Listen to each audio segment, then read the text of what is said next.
নমস্কার বন্ধুরা, শুভ সকাল। সকলকেই জানাই আমার ব্লগ চ্যানেলে অনেক অনেক শুভেচ্ছা ও ভালোবাসা।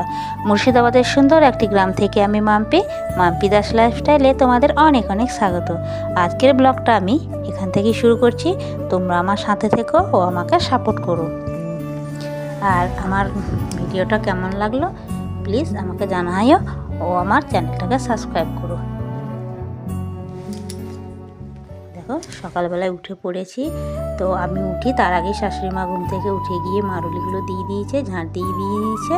তো আমি তারপরে উঠেছি, উঠে উঠোনগুলো সব নিকিয়ে নিয়েছি, নাশলাটা নিকিয়ে নিয়েছি। এখন এই বাসনগুলো মাজতে বাকি আছে, তো এগুলো এখন মেজে নেবো। কালকে রাত্রিতে যে বাসনগুলো ছিল ওগুলো আমি ধুয়েই নিয়েছিলাম, তো সেই জন্য সকালে অল্প কিছু বাসন হয়েছে। তো আমি চা খাওয়া বাসনগুলো, রাত্রে এঁটো বাসনগুলো সব একসঙ্গে এখন ধুয়ে নেবো। আর অনেক দিন হয়ে গেল ভিডিও বানাই না, মানে ফোনটারও একটু প্রবলেম ছিল, সেই জন্য বানানো হচ্ছিল না। তারপরে মেয়ের পরীক্ষা ছিল, তো তারপরে আবার ছোটো দিনের বেলা, চারিদিকে সময় হয়ে উঠছিল না ভিডিও বানানোর। তো যাক, ভাবলাম পরীক্ষাটা হয়ে যাবে মেয়ে, তারপর থেকে ভিডিওটা শুরু করব। তো অনেক দিন পর ভিডিও করছি, বেশ ভালোই লাগছে।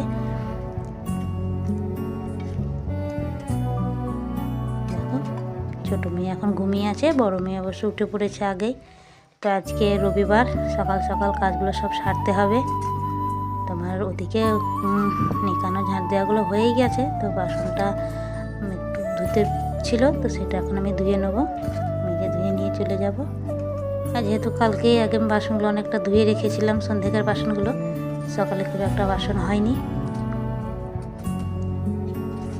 এখন এই চা খাওয়া বাসনগুলো ধুয়ে নেবো।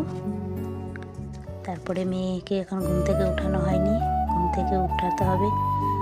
এখন দেখো গল্প করতে করতে আমার বাসনগুলো কেমন মাজা হয়ে গেল। তো আমি এগুলো একটা একটা করে ধুয়ে নিয়ে জলটা ঝরিয়ে রাখতে দিয়ে দেবো।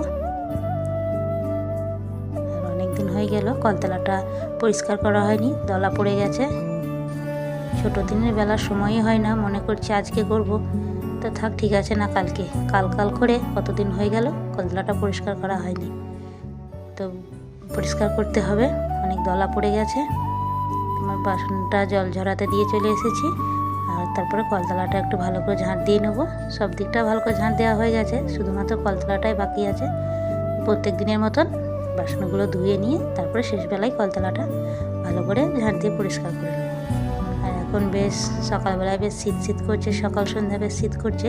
সারাদিনটা বেশ রোদ ভালোই লাগছে, কিন্তু সকালবেলায় বেশ শীত করছে, সেই জন্য একটু চাদরটাও গায়ে নিয়ে নিয়েছি। আর মেয়ের আজকে 9:30 থেকে টিউশনে আছে, টিউশনে পড়তে যাবে। তা আমি কলাইটা আগে মাটিগুলো ভিজিয়ে রেখেছিলাম, বাড়ির কলাই তো, মুসুরি কলাই, প্রচুর মাটি ছিল, সেই জন্য আমি ভিজিয়ে রেখেছিলাম। তো ভেজানো হয়ে গেছে, ওটাকে আমি সুন্দর করে ধুয়ে নিয়ে চলে এসেছি পরিষ্কার করে। তো ওটা এখন প্রেশার কুকারে আমি সেদ্ধ বসিয়ে দেবো। মেয়ে মুড়ি খেয়ে টিউশনে পড়তে যাবে, অবশ্য মুড়ি খেতে পছন্দ করে না, কিন্তু খেতে হয়। বড় মেয়ে মুড়ি খেতে পছন্দ করে না, কী করবো। ছোটো মেয়েটাও কলাই পছন্দ করে না, সেই জন্য ওর জন্য একটা আলু দিয়ে দিয়েছি। তো আলু দিয়ে ওটা মাখিয়ে মুড়িটা খাইয়ে দেবো। তো এখন প্রেশার কুকারে কলাইটা সেদ্ধ বসিয়ে দেবো। আর এদিকে দেখো লাইটারটারও মাথার গন্ডগোল হয়েছে, সময় সময় কাজ করছে, সময় সময় করছে না। তো কী করে বাধ্য হয়েই দেশলাই কাঠিটা নিয়ে এলাম ঘরের ভেতর থেকে, ওটা দিয়ে জ্বালিয়ে দিয়ে আমি এখন কলাইটা সেদ্ধ বসিয়ে দেবো। তারপরে আমি আমার বাকি কাজগুলো করব।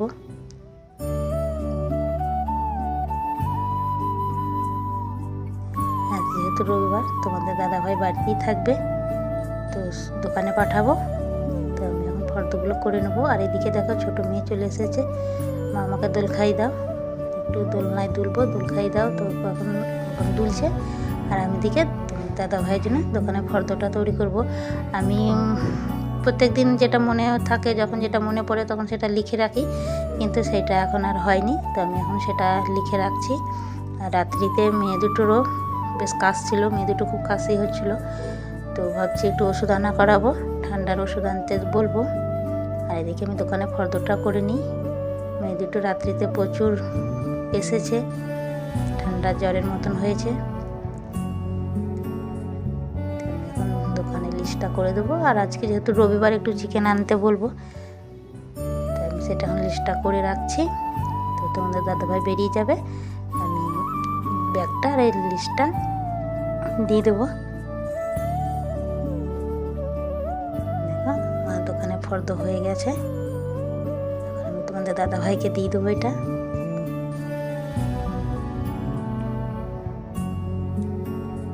তোমাদের দাদাভাই চলে গেছে দোকানে, আমাদেরও মুড়ি খাওয়া হয়ে গেছে, মেয়েও পড়তে চলে গেছে। এখন আমি চলে এসেছি ওপরে, বিছানাটা গুছিয়ে নেবো। শীতকাল মানেই এক গাদা গাদা বিছানা বালিশ। যাই হোক, আমাদের যেহেতু দুটো বাড়ি, মাটির বাড়ির একটা পাকা বাড়ি, প্রথমে উঠে আমি মাটির বাড়ির কাজটা সেরে নিই। ওই ঘরটা নেকানো, ঝাঁট দেওয়া, ওই ঘরটা পরিষ্কার পরিচ্ছন্ন করার পরে শেষবেলায় এসে আমি বিছানাগুলো তুলে ওই ঘরটা পরিষ্কার করি। সেই মতন আমি চলে এসেছি আজকে ওই ঘরটা পরিষ্কার করে। তারপরে চলে এসেছি আমরা যেখানে ঘুমোই, যে রুমে, সেই রুমটা চলে এসেছি পরিষ্কার করতে। বিছানাগুলো এখন তুলে নেবো, তার সঙ্গে সঙ্গে খাটটা একটু পরিষ্কার করে নিই। আর 2 দিন হয়ে গেল খাটটা পরিষ্কার করা হয়নি, তো চারিদিকে প্রচুর ধুলো পড়ে গেছে। এখন একটা পরিষ্কার করে নেবো। আর বিছানা চাদরটা আজ আর কাচবো না, কালকে কেচেছিলাম। আর এদিকে দেখো ছোটো মেয়ে চলে এসেছে, আমার নকুল সোনা। ও সারাক্ষণ আমার পিছন পিছনই থাকে, জানো তো। যেখানেই যাব ও সেখানেই মা মা করতে করতে চলে যায়। ছাদে গেলে ছাদে, বাথরুমে গেলে বাথরুমের বাইরে দাঁড়িয়ে থাকে, মানে সারাক্ষণ। তো কি বলবো, এখনও ওপরেও চলে এসেছে। যাই হোক, দেখো অনেকটা বেলা হয়ে গেছে। আমি এখন বারান্দাটা পরিষ্কার করে ঝাঁট দিয়ে নিই। আর একটু বেলা হতেই এত রোদের তাপ, কি আর বলবো, মনে হচ্ছে যেন গ্রীষ্মকাল। দেখো কথায় কথায় আমি দেখো ঝাঁটটা দিয়ে নেবো।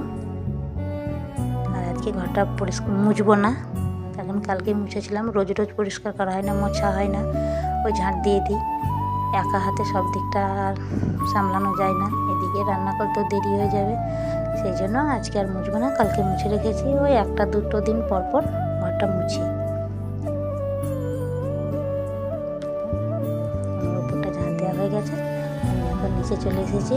আজকে রবিবার, স্যার আসেনি, সেই জন্য দেখো চাদরটা আমি আগেই কেচে রেখেছিলাম, আজ আর কাচবো না। তো নিচটা পরিষ্কার করে দিই। নিচটা মুছতে হবে, ওপরটা মুছবো না, নিচেরটা মুছে দেবো। সেলাই মেশিনটাতে একটু প্রবলেম করছে, ভালো করে সেলাই হচ্ছে না। তো দেখি দাদুকে ফোন করতে হবে। দাদু মানে যার কাছে আমি মেশিনটা ঠিক করে নিই, একটু কিছু হয়ে গেলে তো সে দাদুকেই ডাকতে হবে মেশিনটা ঠিক করে নেওয়ার জন্য।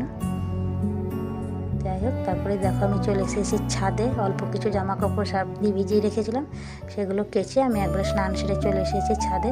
আর ছাদে প্রচণ্ড রোদ, তো ভাবছি এখন আর ছাদে জামা কাপড়গুলো মেলবো না। তারপরে একটু জামা কাপড়গুলো তুলতে দেরি হয়ে গেলেই রং চটে যাবে। আর নিচে উঠোনটা তো এখন অনেক রোদ আসছে, ওখানেই জামা কাপড় শুকিয়ে যাবে।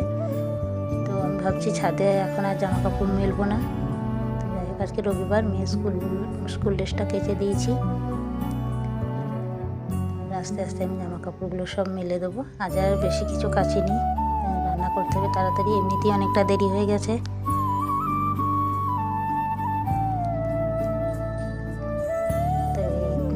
দড়িটায় সব জামা কাপড়গুলো ধরলো না, তো এই যে বাঁশের কঞ্চিটা ছিল, এই কঞ্চিটা এখানে দিয়ে দিলাম। এখানে বাকি জামা কাপড়গুলো শুকোতে দিয়ে দেবো। আর পাশে যে দড়িটা ছিল, দড়িটা নারকেলের চৌড়ার দড়ি ছিল, রোদে শুকিয়ে গিয়ে নষ্ট হয়ে গেছে, ওটা ছিঁড়ে গেছে। তো যাই হোক, এবার আর দড়ি টাঙাবো না, শীত তো চলেই গেল, সামনে শীতে টাঙাবো।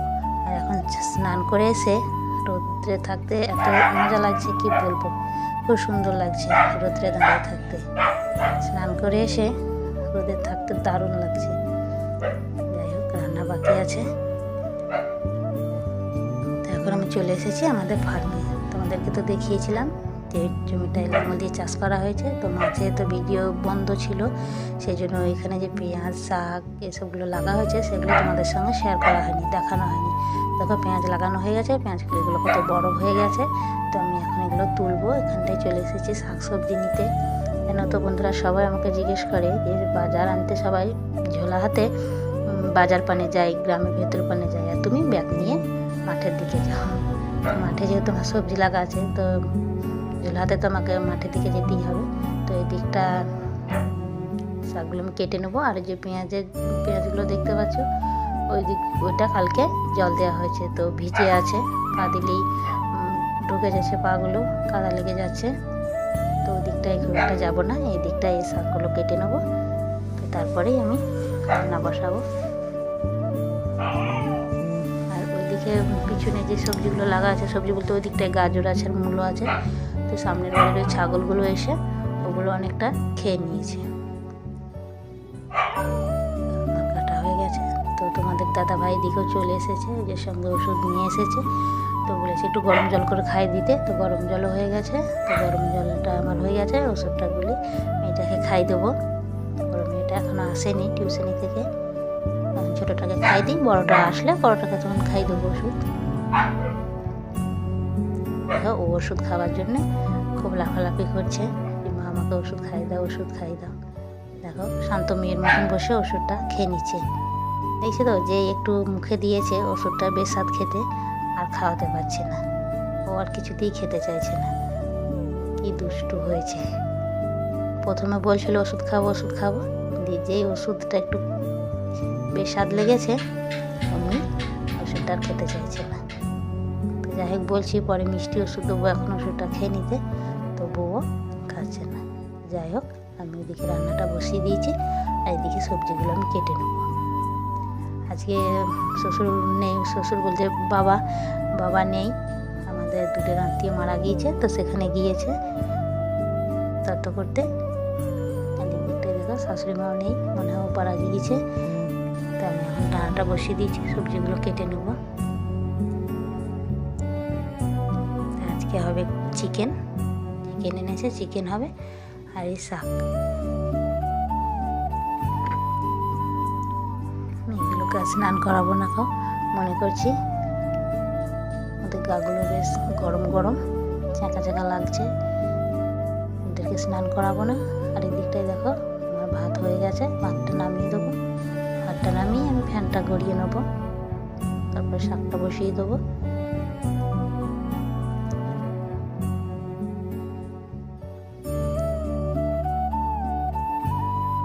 আর ফ্যানটা ঝরানো হয়ে গেলে ফ্যানগুলো আমি জুড়োতে দিয়ে দেবো, কারণ ছাগলে ফ্যানগুলো খায়, গরম থাকলে খেতে পারবে না, সেই জন্য একটা বড় জায়গায় ফ্যানটা ঢেলে রেখে দেবো। ঠান্ডা হয়ে গেলে ওরা এখন মাঠে গেছে, মাঠ থেকে এসে ফ্যানগুলো খেয়ে নেবে। তার মধ্যে একটু লবণ ফেলে রাখবো, লবণ দিয়ে দিলে সব ফ্যানটুকু খেয়ে নেয়, নষ্ট করে না। আর যেদিনকে লবণ দিতে ভুলে যায় সেদিনকে দেখবো ফ্যানটা পড়েই আছে, খায়নি।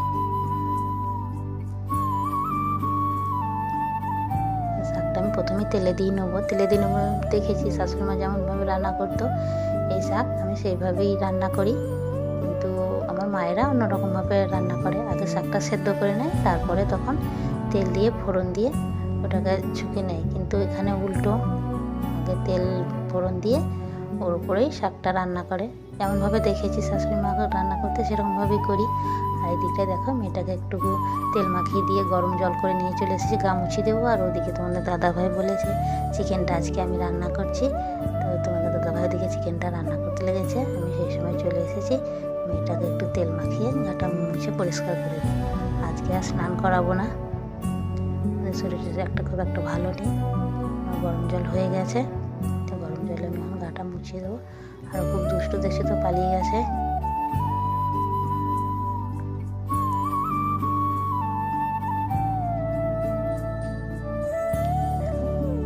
ও তো গা মুছতে চায় না, ও তো স্নান করবো করে লাফাচ্ছে। আর ও প্রত্যেক দিনই স্নান করতে খুব ভালোবাসে, কিন্তু আজকে যেহেতু গাটা মুছিয়ে দিচ্ছি ওর খুব একটা ভালো লাগছে না। মোছানো হয়ে গেছে, ওদিকে চিকেনটা সেদ্ধ হোক, আমি এদিকে চলে এসেছি, জলটা ভরে নেবো। তোমাদের দাদাভাই স্নানে গেছে, তো স্নানে গিয়েছে, স্নান থেকে বেরিয়ে এসেই খেতে দিয়ে দেবো। তো আমি এখন বোতলে জলগুলো ভরে নিই।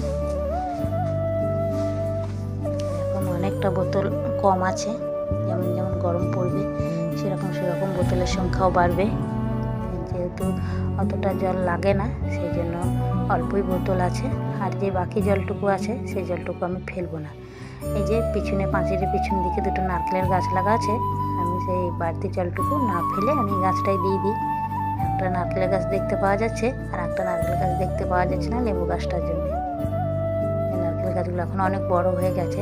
জানো তো বন্ধু, আমরা যখন একবার ছিলাম না, গুরু বাবার বাড়ি গিয়েছিলাম, তো বাড়িটা ফাঁকা, তো আমাদের দাদাভাই লক্ষ্য করেনি, গাছগুলোকে ছাগলে মুড়িয়ে খেয়ে নিয়েছে। যাই হোক, সবাইকার এখন খাওয়া দাওয়া হয়ে গেছে। তো খাওয়ার পরে যে ওষুধগুলো আছে সেগুলো এখন আমি খাইয়ে দেবো। বসে পড়েছি, আমার চুলটাও ভিজে ছিল, স্নান করে চুলটা ছাড়া হয়নি, তখন চুলটা ছেড়ে দিয়েছি, শুকিয়ে যাক। খাওয়া দাওয়া সবাইকার হয়ে গেছে, তো ওষুধগুলো এখন খাইয়ে দেবো। আমার বড় মেয়ে মানে শ্রাবন্তীর গায়েও কি জানি কি হয়েছে, অ্যালার্জির মতন কি হয়েছে, তো ওই ওষুধটাও খাইয়ে দেবো। অ্যালার্জির ওষুধ এনেছে, ওটাই খাইয়ে দেবো। ছোটোটাকে আগে খাই দিই, তারপরে শ্রাবন্তীকে খাইয়ে দেবো। কি থেকে যে অ্যালার্জিটা হচ্ছে কিছুতেই বুঝতে পারছি না, কি খেয়ে হচ্ছে না কি বুঝতেই পারছি না।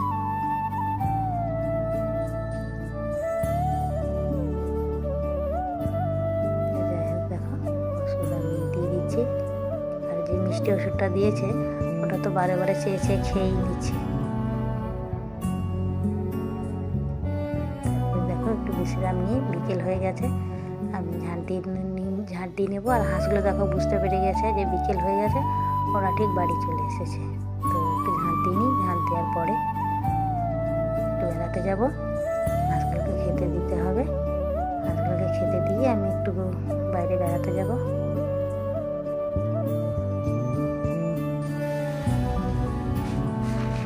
দেওয়া হয়ে গেছে।